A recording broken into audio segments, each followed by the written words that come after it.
Boa noite, gente. Boa noite.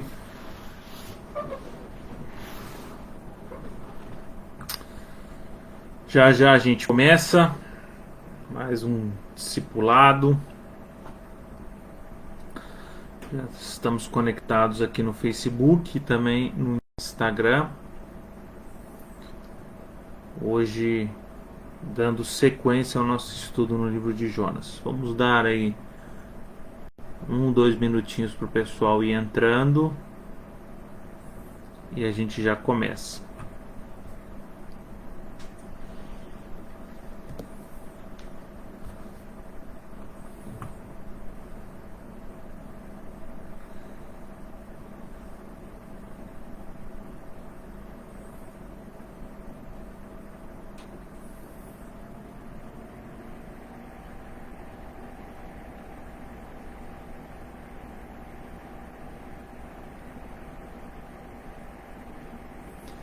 Hoje a gente vai trabalhar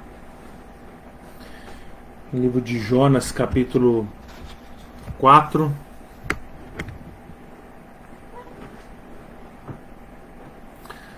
Já tem aí, acho que é a quinta semana que a gente tem trabalhado no livro de Jonas. Hoje, se tudo der certo, é dentro do planejado, a gente encerra nosso estudo em Jonas. Se você perdeu alguma das mensagens, algum dos estudos, na nossa página no Facebook tem, no Instagram tem, e também no YouTube a gente tem uma playlist lá com todas as mensagens, né, já separadinhas ali na ordem. Se você quiser assistir uma sequência, fica fácil para acompanhar, assim como todos os outros estudos que a gente fez também nesse período, tem feito nesse período. Já tem lá inclusive mais de 50 vídeos, né? Eu estava contando esses dias, estamos com mais de 50 vídeos lá postados na página no YouTube. Então tem bastante conteúdo, né? Alguns estudos já que a gente já fez, outras mensagens que nós estamos trabalhando aos domingos, né, no Catecismo Nova Cidade, com as perguntas e respostas. Então você consegue acompanhar uma a uma lá também. Acho que está faltando as 3 primeiras ou 2 primeiras mensagens do Catecismo, mas a gente vai providenciar isso também em breve para colocar lá também. E aí tá completinho, mas já só do catecismo já tem mais de 30 vídeos lá fácil gravados. Fora isso, os estudos que a gente tem feito nas quartas também, né? Tem o estudo do Pai Nosso, do Novo Nascimento, do livro de Filemon. A gente subiu agora recentemente o dos discipulados que a gente tinha feito também, então tem bastante coisa lá para acompanhar, tá bom? Vamos lá, vamos começar nosso estudo hoje de Jonas capítulo 4. Vamos orar primeiro. Pai, nós te agradecemos nessa noite, Senhor, pela oportunidade que o Senhor nos dá de meditarmos na tua palavra. Nós te louvamos e exaltamos o teu nome, Senhor. Te pedimos, ó Pai, perdoa os nossos pecados, todas as nossas transgressões e falhas, Pai. Nós clamamos diante de ti, Pai, pelo teu perdão, pela tua graça, pela tua misericórdia, Pai. Te amamos, te adoramos e somos gratos pelo teu amor, Jesus Cristo, manifesto naquela cruz do Calvário. Que nesta noite o Senhor possa nos ensinar ainda mais a respeito da tua palavra, a respeito do Senhor, de quem o Senhor é, e que venhamos viver verdadeiramente um cristianismo real, não só de palavras, mas também de atitudes, ó Pai. Por isso, ensina-nos por meio da tua palavra, por meio do testemunho, ó Deus, do profeta Jonas, daquilo que a tua palavra testemunha a respeito dele, Deus. Fica conosco, ó Espírito Santo, toca os nossos corações, abre o nosso coração, a nossa visão, para aquilo que o Senhor tem a nos ensinar nesta noite. Em nome de Jesus. Amém. E amém. Amém? Vamos lá então, Jonas capítulo 4, versículo 1. Jonas 4, 1. E Vamos ler, são 11 versículos, então vamos ler os 11, depois a gente vem trabalhando um por um aí. Diz assim a palavra: mas isso desagradou extremamente a Jonas, e ele ficou irado, e orou ao Senhor e disse: ah, Senhor, não foi esta minha palavra, estando ainda na minha terra? Por isso é que me preveni, fugindo para Tarsis, pois sabia que és Deus compassivo e misericordioso, e longânimo e grande em benignidade, e que te arrependes do mal. Peço-te, pois, ó Senhor, tira-me a vida, porque melhor me é morrer do que viver. E disse o Senhor: fazes bem que assim te ires? Então Jonas saiu da cidade, sentou-se ao oriente dela, e ali fez uma cabana, e sentou-se debaixo dela à sombra, até ver o que aconteceria à cidade. E fez o Senhor Deus nascer uma aboboreira. Essa palavra aqui é para pegar a gente. Aboboreira. E ela subiu por cima de Jonas, para que fizesse sombra à sua cabeça, a fim de o livrar do seu enfado. E Jonas se alegrou em extremo por causa da aboboreira. Mas Deus enviou um verme no dia seguinte ao subir da alva, o que feriu a aboboreira, e esta se secou. E aconteceu que, aparecendo o sol, Deus mandou um vento calmoso oriental, e o sol feriu a cabeça de Jonas, e ele desmaiou, e desejou com toda a sua alma morrer, dizendo: melhor me é morrer do que viver. Então disse Deus a Jonas: fazes bem que assim te ires por causa da aboboreira? E ele disse: faço bem que me revolte até a morte. E disse o Senhor: tiveste tu compaixão da planta, na qual não trabalhaste, nem a fizeste crescer, que numa noite nasceu e numa noite pereceu. E não hei de eu ter compaixão da grande cidade de Nínive, em que estão mais de 120.000 homens, que não sabem discernir entre a sua mão direita e a sua mão esquerda, e também muitos animais? É assim que Deus termina o seu diálogo com Jonas, com esse questionamento. Mas vamos lá. Vamos trabalhar aqui versículo a versículo e tentar entender e tirar algumas lições a respeito desse texto maravilhoso de Jonas, capítulo 1, do versículo 1 ao 11. Primeiro versículo, Jonas 4, 1, a Bíblia diz assim: com isso, desgostou-se Jonas extremamente e ficou irado. E talvez a primeira pergunta que a gente tem que se fazer quando a gente lê esse texto é: desgostou-se do quê? Ou de quê? O que gerou esse desgosto em Jonas? A gente falou sobre isso na quarta-feira passada, quando a gente leu o versículo 3, do capítulo 3, do versículo 10 de Jonas, que a Bíblia diz: viu Deus o que fizeram os ninivitas, como se converteram do seu mau caminho, e Deus se arrependeu do mal que tinha dito lhes faria e não o fez. Então o desgosto de Jonas é pelo fato de a mensagem que ele anunciou em Nínive ter surtido efeito. Efeito tal que gerou conversão naquela cidade, do rei, da pessoa mais importante da grande Nínive, até as pessoas de menos influência que viviam naquela cidade e que se converteram, se arrependeram dos seus pecados, se renderam a Deus, e Deus misericordioso que é, os perdoou e deu uma outra chance, uma outra oportunidade a eles. É disso que Jonas desgostou-se. Então do que ele de certa forma desgostou-se? Da conversão dos ninivitas? do fato de homens e mulheres daquela cidade terem aceitado a Deus, talvez passando por cima de forma rápida, seja essa conclusão que a gente tire de imediato. Que Jonas tenha desgostado, de ter ficado, vamos dizer assim, desanimado, não tenha gostado e tenha se irado com a situação por esse fato.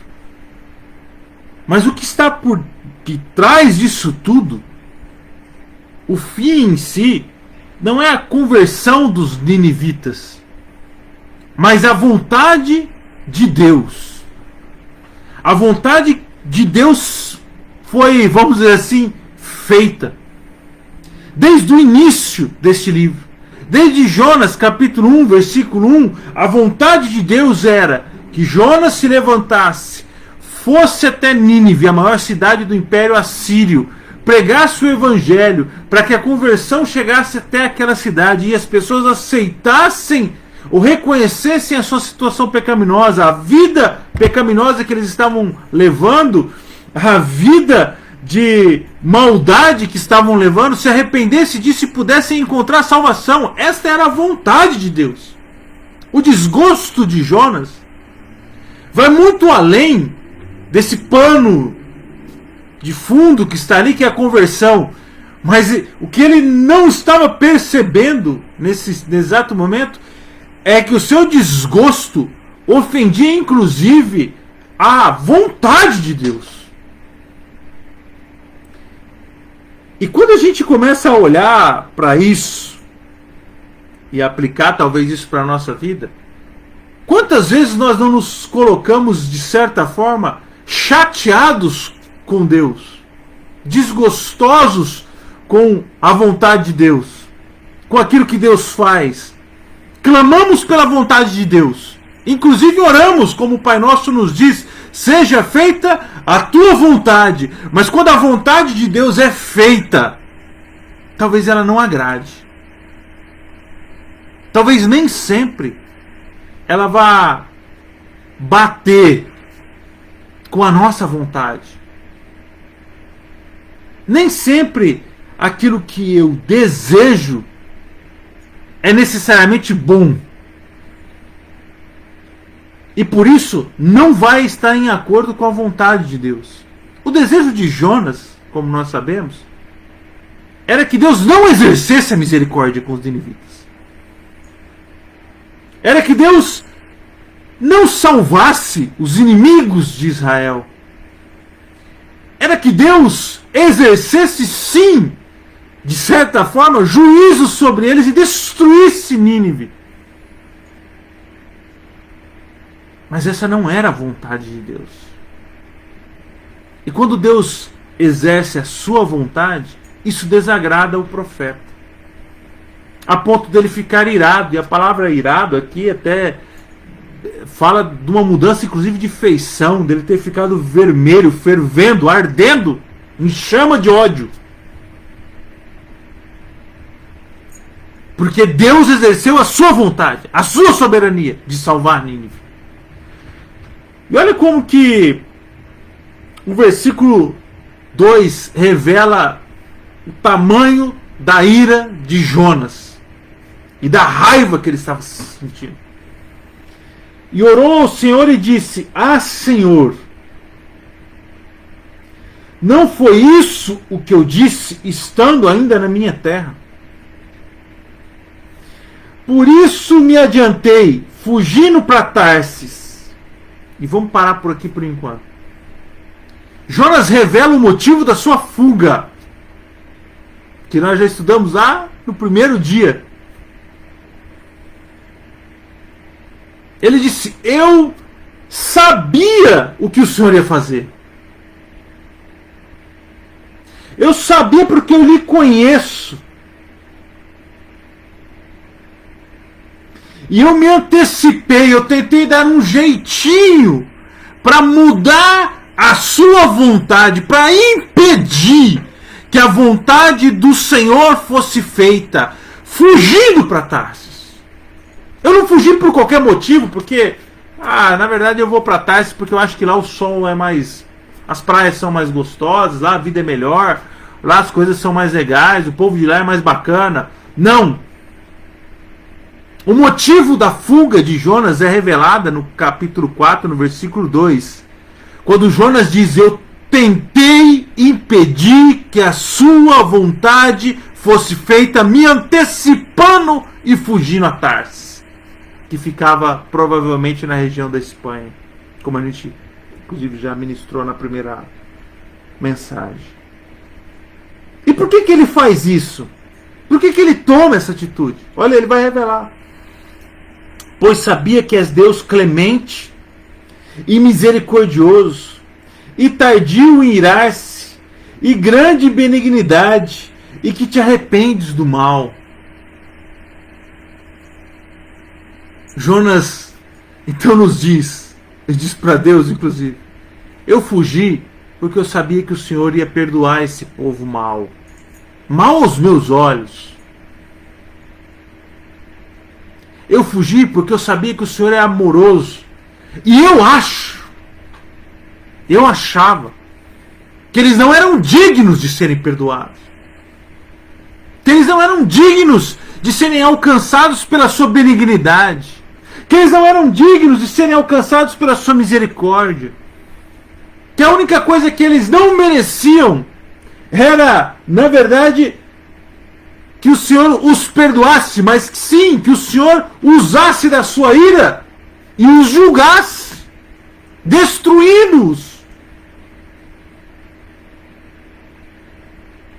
E como é que Jonas sabe disso?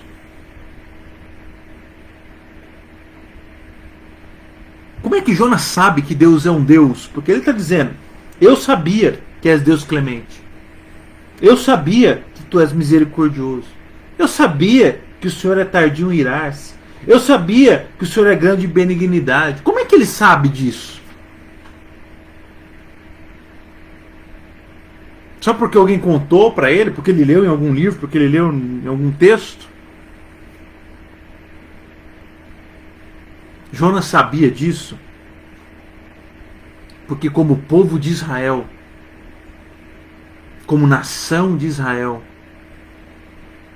como homens e mulheres de Israel, ele já havia provado da benignidade, da misericórdia de Deus. Porque não foram poucas as vezes que Deus se sentiu desejoso de julgar e destruir Israel. Basta você ler o livro de Reis, que você vai encontrar isso. Basta você ler os profetas que atuavam em Israel, você vai encontrar isso. Momentos e momentos em que Israel se entregou aos seus pecados e às suas transgressões e ofendeu a Deus, inclusive adorando outros deuses, inclusive chegando ao ponto de sacrificar animais, sacrificar até mesmo crianças, filhos, a outros deuses. Não foram poucos os momentos em que Israel colocou a bondade e a misericórdia de Deus à prova. Não foram poucos os momentos que Deus precisou levantar profetas e alertar Israel para que se convertessem dos seus pecados, porque se não o fizesse, seriam punidos por Deus. Não foram poucos os momentos em que, ouvindo essa mensagem, em que, ouvindo a dura palavra dos profetas de Israel, o povo de Israel, assim como os ninivitas, se converteu dos seus pecados e Deus exerceu a sua misericórdia e bondade com eles. Como bem escreve Jonas, arrependendo-se do mal que queria fazer a eles, queria causar a eles. Jonas sabia que Deus era misericordioso porque ele já havia provado da misericórdia de Deus. Jonas sabia que Deus era tardio em se irar porque ele já havia provado dessa benignidade de Deus. Ele sabia que se aquele povo ouvisse a palavra, e ele sabia que eles ouviriam, porque Deus havia determinado assim, e a vontade de Deus seria feita, a misericórdia de Deus seria derramada, a graça de Deus seria manifesta naquele povo. E consciente disso, ele tenta dilubriar Deus, tenta enganar a Deus fugindo para Tarsis. E Deus usa toda a sua soberania sobre a terra para mudar mais uma vez o caminho de Jonas, trazendo a tempestade, fazendo Jonas ser lançado naquele mar, sendo resgatado por um peixe grande, sendo cuidado dentro vamos dizer assim, dentro do ventre daquele peixe, colocado de novo na terra e se voltando mais uma vez para o seu caminho. Mas eu acho que de lição, ou melhor, que de lição que nós precisamos tirar aqui, de prática para a nossa vida nesse versículo, é que como que nós que nos intitulamos cristãos, que nos chamamos de crentes, que ouvimos a palavra de Deus, que fomos alcançados pelo Evangelho, que fomos transformados em que o nosso coração de pedra foi transformado num coração de carne, os nossos ouvidos se abriram, os nossos olhos se abriram para as Escrituras, o Espírito Santo tenha trabalhado na nossa vida, transformando e santificando a nossa vida, dia após dia. Como que nós, frutos da graça e misericórdia de Deus, podemos olhar para aqueles que ainda não ouviram, que não tiveram a oportunidade de compreender e entender quem Deus é, e não exercermos misericórdia na vida deles? Como Jonas não queria exercer. Nós provamos dia após dia da misericórdia de Deus, da benignidade de Deus, da graça de Deus, do perdão de Deus, enfim, do fato de Deus se tardar em irar, porque se não fosse esse amor de Deus pela nossa vida, Ele nos consumiria todos os dias. A sua justiça nos consumiria. Porque nós pecamos todos os dias, nós erramos todos os dias, nós conhecemos a graça de Deus, nós sabemos o que é um Deus benigno, nós sabemos o que é um Deus misericordioso, nós sabemos o que é um Deus bondoso, nós sabemos o que é um Deus que perdoa. Se nós sabemos disso, somos fruto dessa graça e desse amor e dessa misericórdia de Deus. O que nós precisamos refletir, o que nós precisamos como reflexo, que precisa fluir de nós, é essa graça, é esse amor, é essa misericórdia. Não cabe a nós tomarmos o caminho de Tarsis para evitar que vidas escutem e desfrutem da graça e do amor de Deus. A Deus, como Jonas bem disse e clamou quando estava no ventre daquele peixe grande: o Senhor é quem salva. Ele é o Salvador. A Ele cabe determinar quem são os que receberão e serão salvos, não a nós. A nós cabe proclamar a palavra de Deus.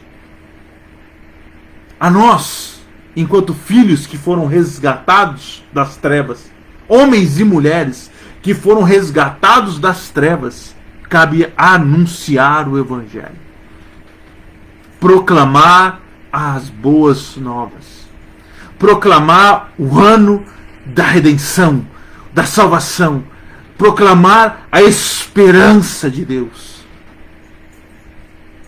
Mas olha como que o texto segue, como Jonas reage a isso.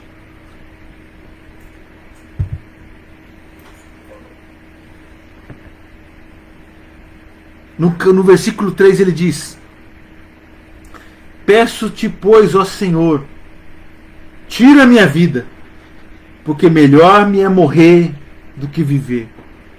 Tamanho era o desgosto de Jonas de ter visto a redenção ter chegado aos seus inimigos.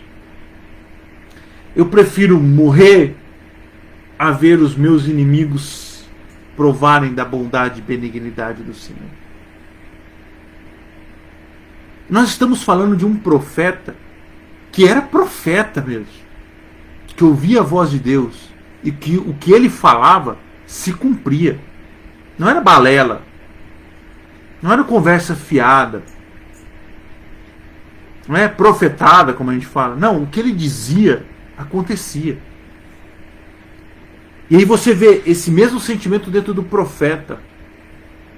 Olha se nós não temos que examinar o nosso coração todos os dias com o auxílio do Espírito Santo.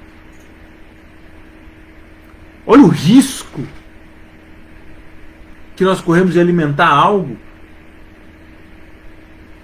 gravíssimo,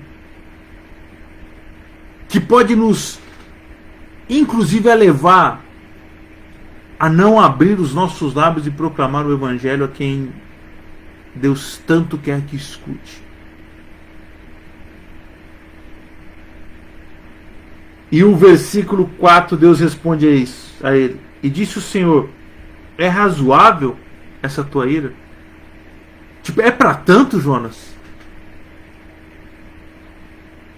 O meu ato de salvação, o fato de eu ter pedido a você que entre num ambiente que não é um ambiente que você gosta, com um monte de gente que você não gosta, e pregar o Evangelho, e o fato de eu ter exercido a minha misericórdia a essas pessoas, é motivo para tanta ira?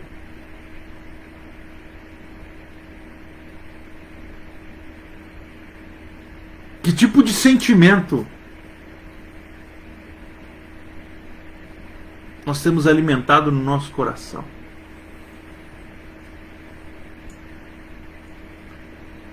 Nós vivemos em dias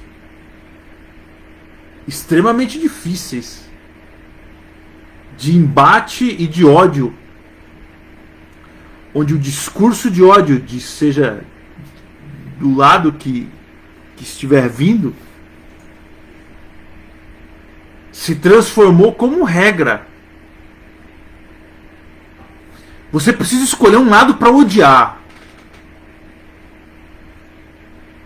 não é um lado para amar, não é um lado para defender, não é uma causa para lutar a favor, não é algo para se defender no sentido de algo que possa ser bom, que possa melhorar, que possa ajudar o próximo, não. Quem que você odeia? Você precisa odiar alguém. Ou do lado de lá ou do lado de cá, mas alguém você precisa odiar. A única coisa que você não pode fazer é não odiar, porque se você não odiar alguém, você se transformou no que se chama hoje de isentão. E já tem até uma frase: você está em cima do muro, e o muro é do diabo. Já tem até uma frase pronta. Então, odeie alguém.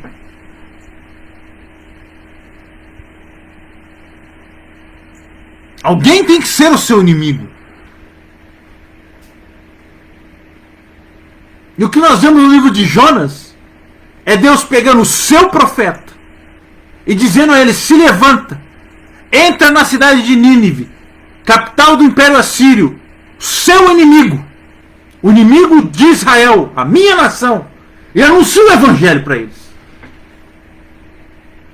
E prega a oportunidade, a salvação para eles.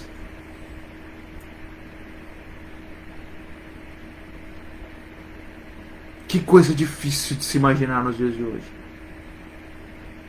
Mas qual tem sido o nosso papel nessa guerra em que ambos os lados se odeiam mutuamente?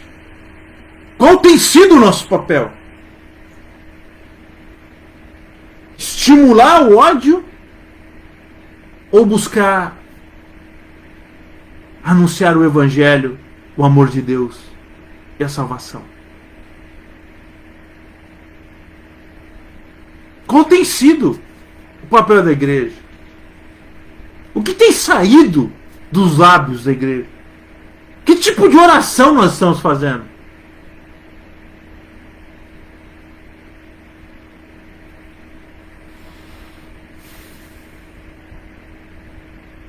É razoável a nossa ira? É para tanto?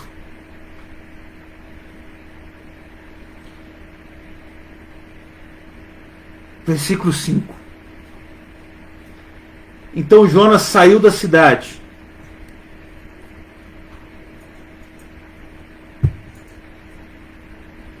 e assentou-se ao oriente da mesma.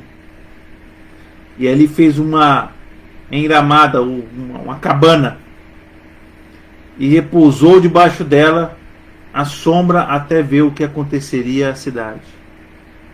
Magoado com tudo que tinha acontecido, com o povo ter se convertido, é o primeiro missionário frustrado pelo sucesso da sua pregação. Ele pregou, teve um grande sucesso e ficou chateado porque teve muito sucesso. É incrível, mas é isso que aconteceu. Porque é exatamente o que o ódio causa. Nos cega dessa forma.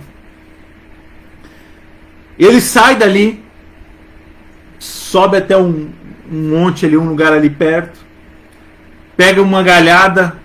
Imagine, ele está em Nínive, no Império Assírio, então ele está ali naquela região do Iraque, Irã, é naquela região. Então você já mais ou menos imagina como é que é o ambiente daquele lugar, provavelmente árido, sol de 40 graus, enfim, pensa nesse ambiente. Ele não volta para Israel depois de pregar. Ele para ali, monta uma cabaninha com a galhada que tem ali ao lado, faz uma cabaninha para se proteger daquele sol. E por que ele não volta para Israel? Porque ele quer ficar até o último dia, dentro do prazo dos 40 dias, provavelmente estaria próximo do findar dos 40 dias, que foi a mensagem. Se em 40 dias essa cidade não se converter, Deus vai vir e vai destruir ela. Essa é a mensagem que ele pregou. Provavelmente estava próximo de se findar esses 40 dias. Então ele monta aquela barraquinha e fica olhando, esperando, quem sabe na expectativa de que Deus destruísse a cidade. É essa a expectativa. Eu vou ficar aqui e eu quero ver mesmo se Deus vai salvar esse povo, porque não é possível que ele vai salvar. Quem sabe ele muda de ideia e destrua a cidade. Eu quero presenciar isso aqui de camarote. Ele fica ali, naquele lugar, esperando para ver o que vai acontecer. Então no versículo 6, a Bíblia diz que então fez o Senhor nascer uma planta que subiu por cima de Jonas, para que fizesse sombra sobre a sua cabeça, a fim de o livrar do seu desconforto. E Jonas se alegrou em extremo por causa da planta. O que Deus viu o profeta dele sentado naquele sol de rachar, observando o que iria acontecer com Nínive. Então Deus misericordioso com Jonas, apesar de tudo que Jonas havia dito para ele antes de sair da cidade, que queria morrer porque não aceitava aquilo que tinha acontecido. Deus faz crescer uma planta em cima de Jonas para cobrir e protegê-lo, fazer uma sombra, diminuir a temperatura, proteger ele daquele sol que poderia matá-lo, inclusive. Poderia desidratá-lo, poderia causar realmente uma situação séria para ele. E quando Jonas vê o que Deus fez por ele, ele se alegra. Olha Deus cuidando de mim. Como Deus é bondoso comigo, Ele me protegendo. Trazendo essa sombra, esse abrigo, esse conforto sobre a minha cabeça, sobre a minha vida. Mas no versículo 7 a Bíblia diz que mais Deus, no dia seguinte, ao subir da alva, enviou um verme, o qual feriu a planta, e esta secou. Então provavelmente ele dormiu à noite, e durante a noite Deus enviou um verme, um bicho, uma praga, que corroeu por completo aquela cobertura que Jonas tinha, aquela planta maravilhosa que tinha trazido frescor e tranquilidade para ele. E a Bíblia diz que nascendo o sol, no versículo 8, Deus mandou um vento calmoso oriental. O sol bateu na cabeça de Jonas de maneira que desfalecia, pelo que pediu para si a morte, dizendo: melhor-me é morrer do que viver. Quando o sol se levantou pela manhã, aquele sol escaldante, veio aquele bafo quente, Deus mandou ainda ali sobre Jonas.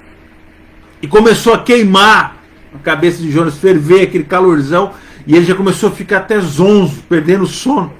Começou perdendo a razão, e começou já a clamar: Deus, era melhor que eu morresse nessa situação. Pela segunda vez, nós vemos Jonas clamando que era melhor que ele morresse.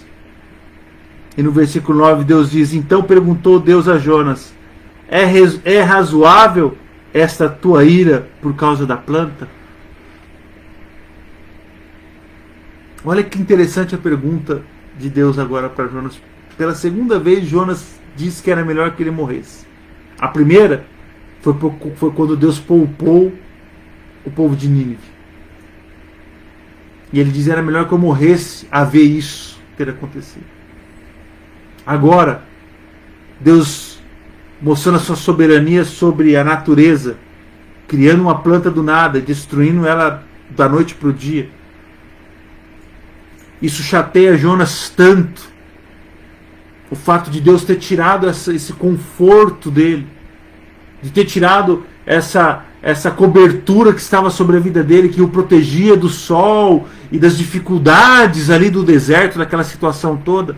Ele diz: era melhor que eu morresse diante disso. E Deus pela segunda vez diz para ele: é razoável essa tua ira por causa da planta? O que Deus está dizendo a ele: você lamenta pela planta que lhe dava conforto? Isso te chateia e te ira, porque aquilo que te trouxe sombra e proteção foi te tirado e você está bravo com isso? Porque essa planta foi destruída, sendo que você não fez nada, você sequer colocou a semente na terra para plantar. Mas, entretanto, você é incapaz de se sensibilizar com as vidas em Nínive.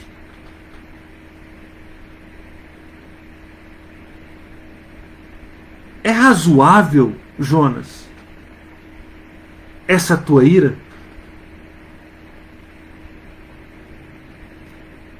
E pensa agora na nossa vida. Quantas vezes nós nos iramos com coisas supérfluas, pequenas, porque elas tocam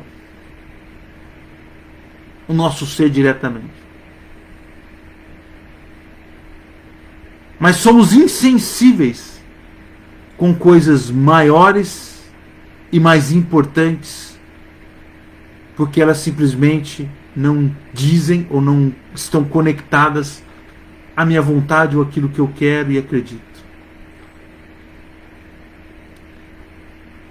Pequenas coisas que me tocam têm um grande valor e me geram uma ira. Mas coisas importantes e relevantes, que talvez não me toquem de forma direta, e por isso me tornam insensível a isso. De forma bem prática, há um lamento muito maior da nossa parte quando Deus de alguma forma nos toca e age ou nos permite acontecer coisas que possam nos desagradar. E uma insensibilidade enorme com a dor do próximo e com aquilo que está para acontecer à vida do próximo. Os ninivitas estavam, por causa dos seus pecados e transgressões, condenados ao juízo, à morte e, obviamente, a uma punição eterna, um inferno, porque cometiam iniquidades e não havia quem anunciasse arrependimento para eles.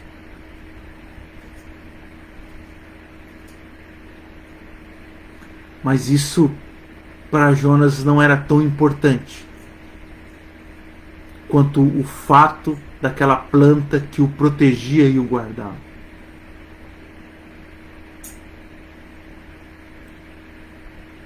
É o tamanho da importância que nós damos para as coisas que demonstra muito o que nós guardamos no nosso coração.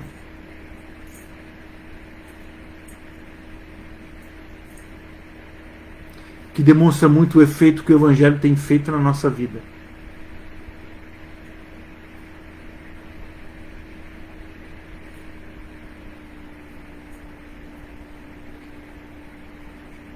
Jonas era capaz de lamentar e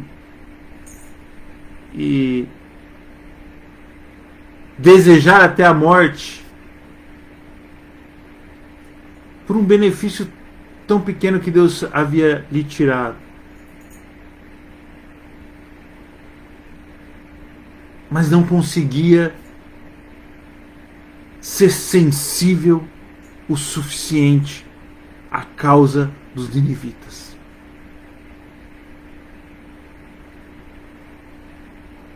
Isso me lembra muito a passagem de quando os discípulos de Cristo, os apóstolos de Cristo, entram em Samaria enquanto Jesus está lá fora. Eles entram lá para buscar água, comida, enfim. E a gente sabe a rixa que havia entre os samaritanos, o povo de Samaria, e os judeus de Jerusalém. Eles entram e saem e são incapazes de enxergar uma alma sequer sedenta por arrependimento. Mas na sequência aquelas tantas pessoas saem porque ouviram por meio da mulher que havia um profeta do lado de fora da cidade. E é aquilo que Jesus diz, que os campos estavam brancos, prontos para colher. Estava tudo certo. As pessoas estão aí sedentas, precisando de ouvir o Evangelho. Nos falta levantar os olhos e enxergá-los. Os ninivitas estavam precisando muito. Mas Jonas não conseguia enxergá-los. E nem dar a verdadeira ou o verdadeiro valor que eles tinham quanto vida, como ele deu para aquela planta. O versículo seguinte, ou a resposta, ele diz: é razoável a minha ira até a morte, que demonstra muito como ele tratava isso. Tornou o Senhor, ou seja, depois da resposta de Jonas: tens compaixão da planta que te não custou trabalho, a qual não fizeste crescer, que numa noite nasceu e numa noite pereceu. E não hei de eu ter compaixão da grande cidade de Nínive, em que há mais de 120.000 pessoas, que não sabem discernir entre a mão direita e a mão esquerda, e também muitos animais. Olha como Deus chama a atenção de Jonas. 120.000 pessoas, homens e mulheres, que praticam iniquidade após iniquidade, que ofendem a Deus todos os dias, mas que são incapazes de discernir o que é a mão direita ou a mão esquerda, E por que ele está falando isso? Isso é uma coisa óbvia. Você simplesmente olha para as tuas mãos, você sabe qual que é a direita e qual é a esquerda. Eu sei que às vezes tem pessoa que tem dificuldade, né? Vira para a esquerda, o cara vira para a direita. Mas vamos lá. É uma questão que, se você pensar um pouquinho, você consegue discernir qual que é a esquerda, qual que é a direita, qual que eu escrevo, qual que eu não escrevo, né? E daí você consegue discernir. No sentido de que eles não tinham consciência de muitas coisas que eles praticavam. Da iniquidade que estavam praticando, das transgressões que estavam praticando. E Deus chama a atenção dele: você, então, tem mais misericórdia? Ou isso te ira mais, te causa mais revolta, a morte de uma planta que te protegia, do que 120 mil almas?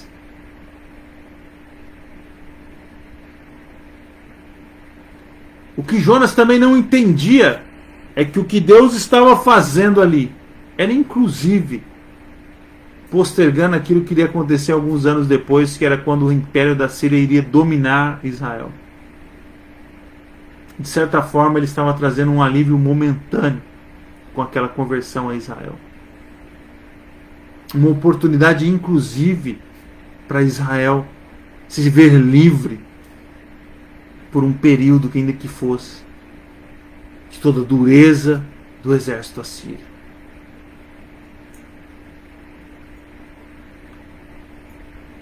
Talvez a grande lição que fica no capítulo 4, quando a gente vai estudando ele, como a gente estudou aqui hoje, versículo a versículo, é que o nosso Deus é um Deus misericordioso e benigno e bondoso. E que, se não fosse isso, se não fosse a sua graça e misericórdia, eu e você talvez tivéssemos tido o fim que Nínive teria se não tivesse se convertido, se não tivesse se arrependido. Que, se não fosse a misericórdia e o amor de Deus ter nos alcançado por meio da pregação da palavra, porque um dia a palavra penetrou os nossos ouvidos e quebrou a dureza do nosso coração e nos trouxe vida. Isso é conversão. Nós estávamos mortos por causa dos nossos delitos, como diz em Efésios capítulo 2. Mas nós somos vivificados pelo Espírito Santo. Porque o nosso Deus é bondoso e misericordioso. E se nós, que provamos do seu amor e da sua misericórdia, da sua graça, não estivermos prontos para manifestar a sua graça, a sua misericórdia aos que estão perdidos como nós estávamos perdidos, de que adiantou a obra de Deus na nossa vida? Só para ter um título de povo de Israel? Só para ter o status de povo de Israel, como Jonas tinha, de nação, querida de Deus?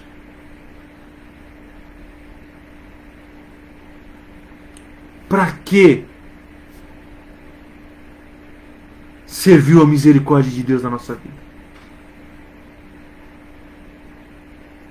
Para nos tocar enquanto questões pequenas que afetam o nosso dia a dia, como uma pequena planta que nos cobre e nos protege do sol? Ou para clamar por vidas que talvez aos nossos olhos preconceituosos por conta da religiosidade nos faça enxergar estas vidas como vidas de segunda categoria,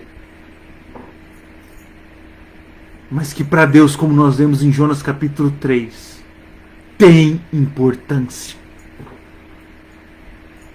Nínive tinha importância. As 120 mil almas que ali estavam tinham importância para Deus, assim como um dia eu e você fomos importantes a ponto de Deus nos resgatar. E como homens e mulheres que foram resgatadas, a nós importa sermos instrumentos na mão de Deus, de um Deus bondoso e misericordioso, e que salva.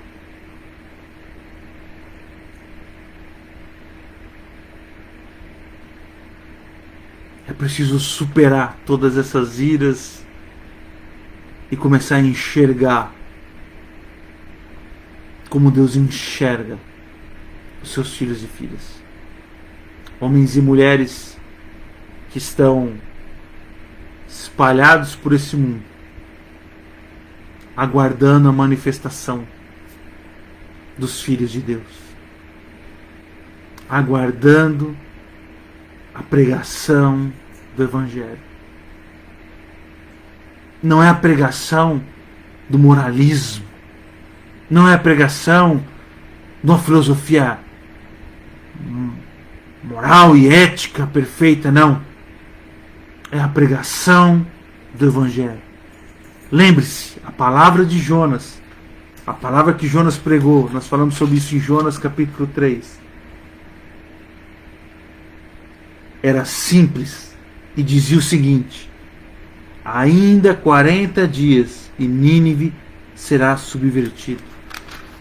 Não tinha estratégia de multiplicação, não tinha estratégia de evangelismo brilhante, cheia de espetáculo e coisas do tipo. Não tinha... Enfim, eu não vou ficar citando, porque não estou aqui para ditar regras de como cada igreja deve trabalhar ou não isso. Mas o que tinha era a palavra de Deus sendo pregada. Era arrependimento. Era evangelho.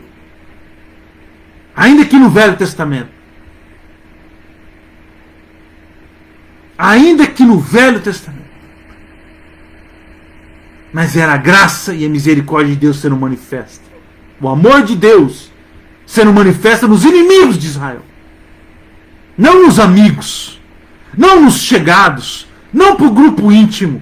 Mas para aqueles que eram considerados como escória da sociedade.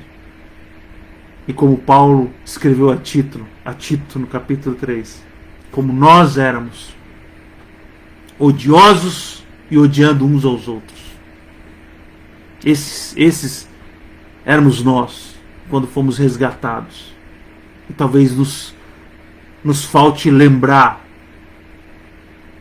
de onde Deus nos tirou antes de julgarmos aqueles a quem Deus quer salvar. Glória a Deus, porque um dia a misericórdia, a bondade, a benignidade do nosso Deus clemente chegou até as nossas vidas e nos resgatou e nos libertou das garras do nosso inimigo. E toda carta que era contra nós, toda acusação que era contra nós foi rasgada. E como Cristo disse, lá pendurado na cruz do Calvário, está consumado. Houve salvação. Há salvação em Cristo Jesus. Para nós. Glória a Deus por isso. Amém. E amém. A gente encerra assim a nossa série de mensagens no livro de Jonas. Não vamos falar de Joel um dia também, mas de Jonas hoje. Se você perdeu alguma mensagem dessa série, foram 5 mensagens que nós pregamos nesse texto, nós trouxemos esse texto. 5 estudos bíblicos. Versículo por versículo. Entra ali no nosso YouTube, lá tem a playlist. Ou se você pode procurar aí também no Instagram ou no Facebook. Mas aí você vai ter que passar na timeline para achar. Lá no YouTube tá certinho, um coladinho no outro. Fica mais fácil para você assistir. Se você puder, inclusive, curte lá a nossa página. Nos ajuda, porque tem pouquinha curtida lá, então tá difícil do pessoal achar.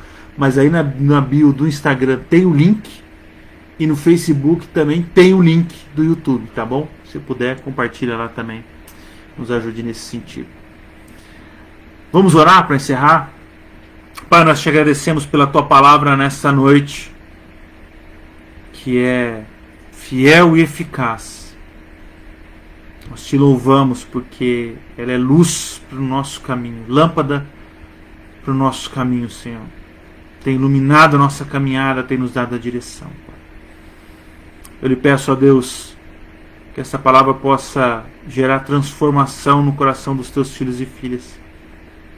Aqueles que estiveram nos acompanhando aqui ao vivo, mas aqueles também que vão assistir depois na gravação, que fica salva na internet. Pai, que a tua misericórdia e a tua graça alcance cada um dos teus filhos e filhas, Senhor. Ensina-nos e guia-nos no teu caminho. Leva-nos, Pai, direciona-nos na tua vontade. E ensina-nos, ó Deus, a fazer a tua vontade. Assim como o Senhor nos ensinou a orar, seja feita a tua vontade, que essa vontade seja aceita em nosso coração como uma verdade soberana, Pai. Nós te agradecemos por todo o cuidado que o Senhor tem tido conosco, Pai. Que o Senhor possa continuar derramando da tua graça, do teu amor, da tua misericórdia na vida dos teus filhos. Em nome de Jesus, Pai amado. Amém e amém. Queridos, domingo, 10 horas, estamos de volta. Vamos entrar numa nova etapa do Catecismo Nova Cidade. Você pode acompanhar com a gente, tá bom? Fiquem com Deus. Uma ótima quarta-feira, finalzinho de quarta, né? Já quase 9 horas. Deus abençoe vocês, a família de vocês, a casa de vocês. Em nome de Jesus, uma ótima semana e restinho de semana na presença do nosso Deus. Beijão. Tchau, tchau. Amamos vocês.